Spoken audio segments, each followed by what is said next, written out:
the upper spires of Zithron Prime, were worlds apart from the slums below. Up there, in towers of glass and crystal, the wealthy and powerful alien elite lived, as if the suffering of the poor did not exist.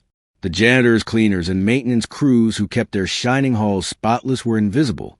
That was exactly how Yerrick lived, unseen, unnoticed, ignored. He was a human janitor in the Zithron financial arcology, where the wealthiest alien families had their private offices. He scrubbed, polished, and carried out trash that cost more than a year of his wages. It was supposed to be just another night shift, but fate had other plans. The executive suite on the 91st floor was quiet, echoing with the hum of hollow screens. Yerrick was mopping the marble floor when he heard it, a soft cough. He turned and froze. A child sat in a hover chair near the window. Her skin shimmered a delicate silver blue, her eyes too large for her frail body. Tubes ran from her chest to a life support module. She looked about 8 in human years, though her alien physiology made it hard to tell. Her head tilted weakly toward him. "Who are you?" Yerrick knelt beside her, lowering his mop. "Just a janitor," he said softly. "Don't mind me. I'll be quiet." But the girl frowned. "Everyone else ignores me." His chest tightened. He glanced at the dried food stains around her chair. Crumbs littered the floor. Clearly, no one had cleaned up after her, not even her caretakers. "Can I help?" Yerrick asked. Her lips quivered, then curved into a small, hesitant smile. "Please." So he did. He crouched, wiping away the crumbs, gently cleaning the tray fixed to her chair. He moved carefully, as if every motion might hurt her. The girl watched him with wide eyes. "No one's ever cleaned me like this," she whispered. "They're afraid of me." "Nothing to be afraid of," Yerrick murmured. "You're just a kid who deserves to be cared for." Her smile grew. For the first time in who knows how long, someone treated her like she mattered. And that was the moment everything changed. Because someone was watching.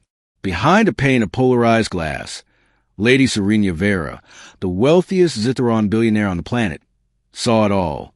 She had returned early from a gala, stepping into her office suite, only to freeze at the sight. A lowly human janitor, crouched at her daughter's side, gently cleaning her like no one else ever had. Her bodyguards moved instantly. "Mistress, shall we remove him?" Serena raised a hand. "Wait." Her silver eyes narrowed, unblinking, as she studied the man. Most humans bowed and scraped, terrified of offending their alien employers. This one didn't. He acted naturally, even tenderly, toward her child. Serena's daughter had been born with a rare neural condition. Doctors, tutors, even servants treated her as fragile, untouchable, like a broken doll. Serena herself had buried her grief beneath walls of work and wealth, unable to face the pain. But this human, this janitor, touched her daughter without fear, with respect, with kindness, something her billions had never bought. Serena stepped forward at last, her heels clicking sharply against the marble. Yerrick stiffened, realizing too late who she was. He scrambled to his feet, bowing awkwardly. "Forgive me, Lady Vera. I didn't mean I was just—" But before he could finish, the child spoke. "Mother," she said, her weak voice brighter than before. "He helped me. He cleaned me." Serena's chest constricted. Her daughter hadn't smiled at her in months. The billionaire studied the human again. Bloodied hands from years of labor. Simple gray uniform. Mop abandoned at his side. Nothing about him was remarkable, except the way her daughter clung to his sleeve as though he were a treasure. Serena's voice was quiet but sharp. "Do you know what you've done, human?" Yerrick swallowed. "I overstepped. I'll accept punishment." Her eyes glittered.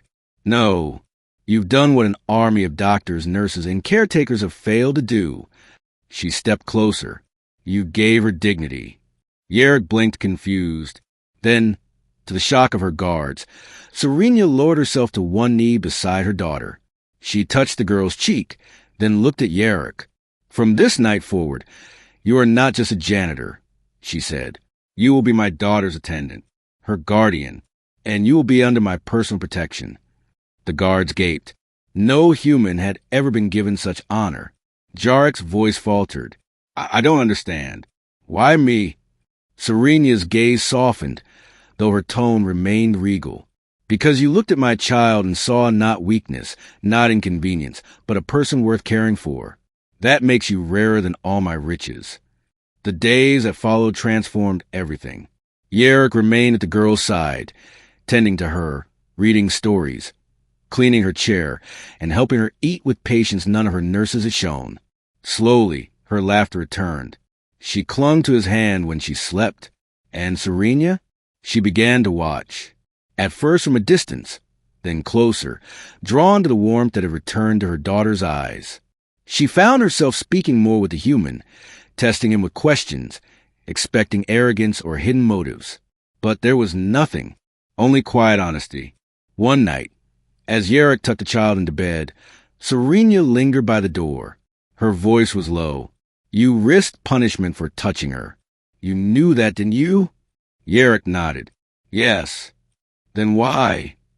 He looked at the sleeping girl, her tiny chest rise with effort, her fragile smile lingering even in dreams. Then he looked back at the billionaire. Because no child should feel unwanted, he said simply. Something cracked inside her then, a dam she had built to contain years of grief, guilt, and loneliness. For the first time in years, Lady Serenia Vera wept. Whispers spread quickly through the spires. The alien billionaire who trusted no one now walked with a human at her side. The human janitor who once scrubbed floors now sat at her table, guarded by her soldiers. Her rivals sneered, but none dared challenge her. Not when they saw how fiercely her daughter clung to him, how much brighter her spirit burned.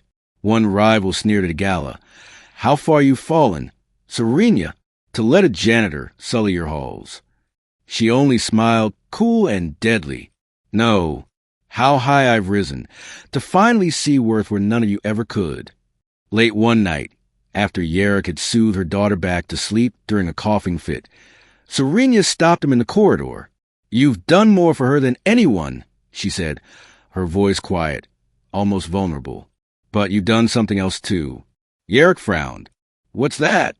Her silver eyes met his, soft as moonlight. You've reminded me what it means to love her, to love at all. Jarek's heart pounded. He had no reply. Serenia reached forward, taking his hand gently but firmly. Do not think of yourself as lesser. Not in my house. Not in my life. And for the first time, the human janitor realized that the richest woman in the galaxy saw him not as a servant, but as something far more,